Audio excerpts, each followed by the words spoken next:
Ayan po. Yan po, mababayan yung sinasabi ni Bato de la Rosa, no? Sinasabi niya dito na hindi ipal.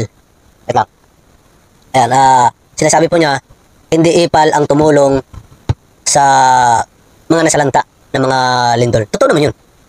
Ayan totoo naman yan. Hindi talaga ipal po ang tumulong. Mas lalong kailangan po natin ngayon ng tulong.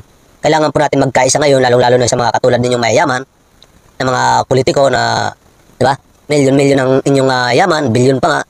Mas lalo po natin higit na magkaisa ngayon para sa mga kababayan natin. Kaya lang naman na nababas ito si Bato de la Rosa sa kanyang pagtulong at sinasabihan po siya na ipal.